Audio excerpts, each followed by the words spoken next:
কুত্তার বাচ্চা যদি মানুষের বাচ্চা হইতো তাহলে কুত্তার বাচ্চা মানুষের কথা বুঝতো। যেহেতু বর্তমান সমাজে মনুষ্যরূপী কুত্তার সংখ্যা বেশি, যারা মানুষের কথার অর্থ বুঝে না। উতাসে নাচে আবার বাতাসেই মরবো। এখন বর্তমান সমাজ তাই আলগাটিয়া খাওয়াইয়া, যারা আলগাটিয়া খাইতেছে তারা জেন্টেলম্যান। কত রকমের আলগাটিয়ার অফার আইতেছে সরকার থেকে, কত রকমের আলগাটিয়ার অফার।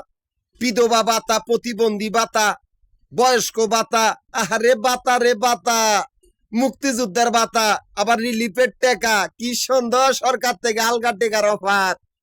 এবার কিনা নতুন ভাবে আইতাছে ফ্যামিলি কার্ড।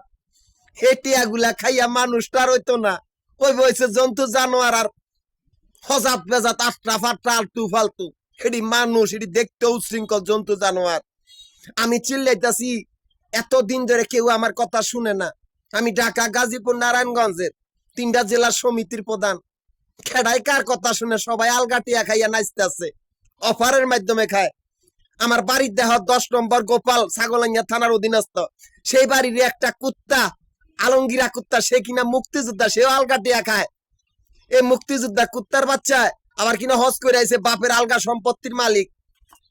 এই কুত্তার বাচ্চা বাড়িতে একটা পাড়ার বেশ্যা ঢুকাইছে, যে পাড়ার বেশ্যার ঘরে 3টা জারত পোলা পাইন। একটা মুক্তিযোদ্ধার পরিচয় দিয়া পুলিশের চাকরি করে, আরেকটা তো আলগাটিয়া খাই বাতাসে ঘুরতেছে, আবার মাইয়াজ্ঞ আছে। এই আলমগীরা কুত্তার বাচ্চার ঘরে 3টা জারত পোলা পাইন। কি সুন্দর ভাবে মানুষ হয়েছে সমাজে, মানুষ আর আছে এই আলগাটিয়া খাওয়াইবার ফলশ্রুতি। আমিও কিন্তু 3টা জেলার সমিতির প্রধান, নিজের কর্মের ফল। 8-9 বছর বয়স থেকে ঢাকা, গাজীপুর, নারায়ণগঞ্জ, এই 3টা জেলার সমিতির প্রধান। এই 3টা জেলার সমিতির অফিস মিরপুর, নবাবপুর, মতিঝিল। এই 3টা জায়গার ভিতরে আমার আবাসিক বাড়িঘর বা হোটেলের ব্যবসার হিসাব করা হয়। এখান থেকে আমার অ্যাকাউন্ট চলিতেছে।